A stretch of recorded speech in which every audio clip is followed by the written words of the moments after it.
Hello students, आप सभी का स्वागत है ए टू जेड स्टडी चैनल में। इसके पहले के वीडियोज में आप लोगों ने rules of noun, rules of pronoun देखा है। इसके जस्ट पहले जो मैंने वीडियो बनाया था उसमें आप लोगों ने भी देखा होगा रूल्स ऑफ प्रोनाउन में रिलेटिव प्रोनाउंस के, और इसमें आपको ये वीडियो आप देख पा रहे हैं, इसमें इंट्रोगेटिव प्रोनाउंस। देखिए फिलहाल वर्ड्स तो वही होते हैं, लेकिन उनके यूज़ में थोड़ा सा डिफरेंस है कि उनका यूज कैसे करना और कहाँ पर कैसे यूज हुआ है। तो ये जो आपके वर्ड्स हैं जो यहाँ पर देख रहे हैं, यहाँ पर देखो यही शब्द आप लोगों ने देखा होगा रिलेटिव प्रोनाउन में, हु, हुम, हुज, व्हिच और व्हाट।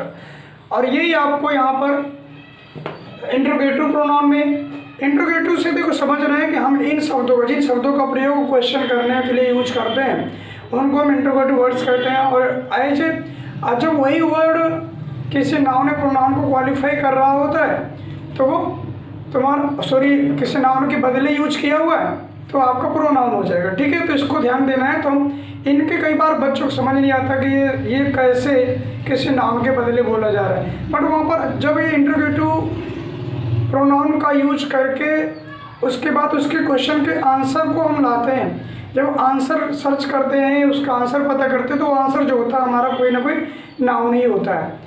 तो इसलिए वहाँ से इसका अर्थ स्पष्ट हो पाता है, क्लियर हो पाता है उसका यूज कि ये किसी नाउन के बदले में यूज किया गया है। तो देखते हैं कि इसका यूज कैसे हो रहा है। तो वहाँ पर अभी वर्ड्स हैं आपके पास में हु, हुम, हुज, व्हिच और व्हाट। फर्स्ट में आपको बताया कि व्हाट का प्रयोग निर्जीव वस्तुओं या कार्यों के लिए होता है। इसके पहले भी ऐसा ही देखा होगा कि किसी वस्तु के बारे में जानकारी लेना है या निर्जीव वस्तु के बारे में या किसी काम के बारे में, तो हम व्हाट का यूज करते हैं। तो यहाँ पर जैसे यो what is that, what was there means वही क्या है, वहाँ क्या था। ठीक है, इस तरह से हम इनके लिए यूज कर सकते हैं। व्हाट वाज देयर, वहाँ क्या था, तो कहने कोई ना कोई वस्तु है, कोई व्यक्ति रहा हो सकता है, तो उसका आंसर में फिर व्हाट इज दैट, वह क्या है, उसके आंसर में आपको कोई निर्जीव मिल सकता है, कोई सजीव मिल सकता है। तो इस तरह से हम इनका यूज जो व्हाट का सजीव और निर्जीव के लिए करते हैं।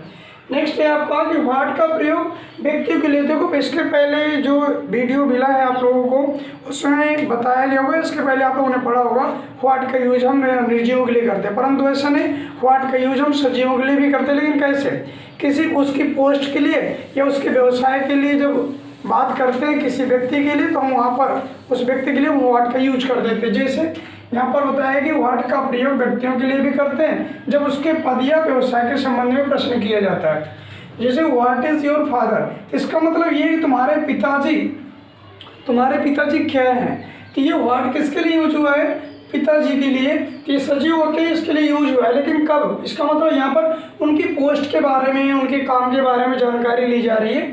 इस तरह से आप व्हाट का यूज इस सेंस में करते हैं। जैसे व्हाट इज ही, वह क्या है, अर्थात वह क्या है मतलब वो किस पोस्ट पर है, वो क्या काम करता है, इसका मीनिंग ये रहा। ठीक है, इसके बाद आपका हु, हुम एंड हुज, इनका यूज कहाँ करते हैं, तो वो इनका यूज की बात करते हैं सजीवों के लिए ही यूज करते हैं, हमेशा सजीवों के लिए और व्यक्तियों के लिए। ठीक है, व्यक्ति के लिए स्पेशली बात करें, जैसे who are you, as a subject. लेकिन यहाँ पर ध्यान देना है, ये नॉमिनेटिव केस में यूज होता है, ये ऑब्जेक्टिव केस के सेंस में, और ये पॉजिटिव केस के सेंस में हुज का यूज करते हैं। यानी होम का यूज ऑब्जेक्टिव केस के सेंस में, हुज का यूज करना है पॉजिटिव केस के सेंस में, और हु हमेशा नॉमिनेटिव केस के सेंस में यूज करते हैं। जैसे हु आर यू, यानी तुम कौन हो, तो इसमें क्या है, जब आंसर देखोगे ये as a subject nominative case के सेंस में आ रहा है। यहाँ पर हुज बुक इज दिस, ये किसकी किताब है, तो यहाँ पर क्या हुआ, एज ए पोजेस, किसकी, यानी ये अधिकार बता रहा है किसकी किताब है। नेक्स्ट है whom do you want to meet, तुम किससे मिलना चाहते हो।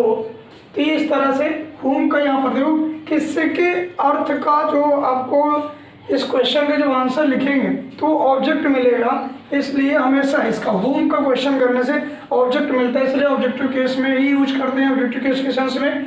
और हुज के क्वेश्चन करने पर जो इसका आंसर देंगे तो इसका आपका पॉजिटिव केस में ही मिलेगा आंसर जो मिलेगा। इस तरह से इनका पॉजिटिव केस के लिए हुज और होम का, ऑब्जेक्टिव केस के सेंस में हु, पॉजिटिव नॉमिनेटिव केस में। परंतु यहाँ पर बात आ जाती है कई बार हु और होम की। अभी जो है आप प्रेजेंट टाइम पर बात करें, आजकल के जो ग्रामर के अंदर बात करते हैं तो लोग whom का यूज सुविधाजनक न होने के कारण whom की जगह भी who का इस्तेमाल काफ़ी हद तक होने लगा है। जैसे कि आप इन सेंटेंसेस को ऐसे ही बोल सकते हैं, यहाँ पर who have you invited, इसका मीनिंग ये है whom have you invited, नहीं किसको आपने आमंत्रित किया है, तो यहाँ पर ये सेंस है। लेकिन whom की जगह पर यूज किया हमने इसे who को, तो आजकल इसके यूज शुरू कर दिया है। whom की जगह पर who का भी यूज होता है, क्योंकि वो whom क्या है थोड़ा सा असुविधाजनक लग रहा था, यूज में थोड़ा सा सही नहीं होता है बोलने में या उसके सेंस में, तो इसलिए whom की जगह पर who का इस्तेमाल शुरू कर दिया है। जैसे who do you want to meet, यानी देखो इसके सेंटेंस को जस्ट इसके पहले वाला सेंटेंस देखो सेम वही है, लेकिन उसके whom ना लिख करके whom का यूज ना करके हम who का भी यूज करने लगे। तो आप इस सेंटेंस को ऐसे भी लिख और बोल सकते हैं, ठीक।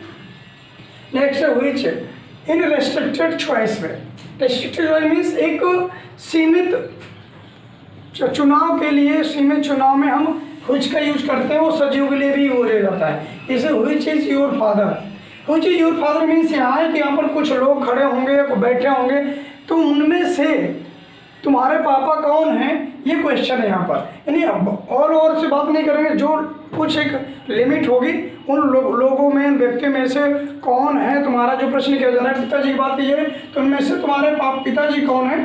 तो इस तरह से which is your father, यहाँ पर which pen is yours, तो इस तरह से तुम्हारा पेन कौन सा है, इस तरह से इस सेंस में हम यूज करते हैं। तो सजीव और निर्जीव दोनों के लिए हम यूज कर पाते हैं, यहाँ पर which कभी नहीं। वैसे इसके पहले आप लोगों ने सुना पढ़ा कि which का यूज हम निर्जीव के लिए करते हैं, परंतु सजीव के लिए कब करेंगे, कैसे करेंगे, उस चीज़ को याद रखना, ठीक है।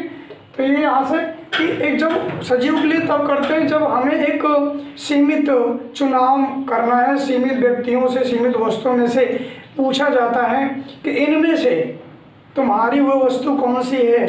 कुछ व्यक्ति बैठे हैं, उन व्यक्तियों में से तुम्हारा कोई दोस्त आया पूछता है कि तुम्हारे पिताजी कौन है, तो इस सेंस पर तुम्हें यह यूज करना होगा which का। ये अगला कहता है which what with preposition. which what का यूज जब हम प्रीपोजिशन के साथ करते हैं तो इस चीज़ को हमेशा याद रखना है। कई बार हम गलती कर बैठते हैं, which और what के साथ में जब हम प्रीपोजिशन देते हैं तो उनके पहले लगा देते हैं, बल्कि ये सब बहुत सीधा हम गलत कर रहे होते हैं। तो कभी भी which और what के साथ में वो प्रीपोजिशन जब यूज करना पड़ता है तो एकदम सेंटेंस के लास्ट में यूज होता है वो प्रीपोजिशन, ना कि उसके पहले व्हाट और which के पहले। जैसे कि यहाँ पर देखें what is this table made of, तो ये ऑफ लास्ट में आया प्रीपोजिशन, इसका मतलब ये है कि ये टेबल किससे बनी हुई है। यहाँ पर ये नहीं कह सकते ऑफ व्हाट, ऐसे कई बार हम गलती कर देते हैं, स्टूडेंट्स मोस्टली ऐसे लिख देते हैं of what is this table made, ये गलत हो जाएगा, ऐसा नहीं कर सकते। तो ऐसा ही याद रखना वर्ब के बाद में वो प्रीपोजिशन आएगी, जो प्रीपोजिशन आप व्हाट और which के साथ में यूज करना चाहते हैं, वर्ब के जस्ट बाद में। जैसे what is this made table of, ठीक है। नेक्स्ट जैसे which house do you live in, इसमें बहुत ज़्यादा गलतियाँ करते हैं। इसमें जैसे पूछता है कोई बुजुर्ग तो ये क्वेश्चन करता है इन which house do you live बोल देते हैं, ये बहुत गलत होता है, ऐसा कभी नहीं बोलना चाहिए ना लिखना चाहिए। इसका सही सेंटेंस ये होता है which house do you live in, तुम कौन से मकान में रहते हो, ठीक है।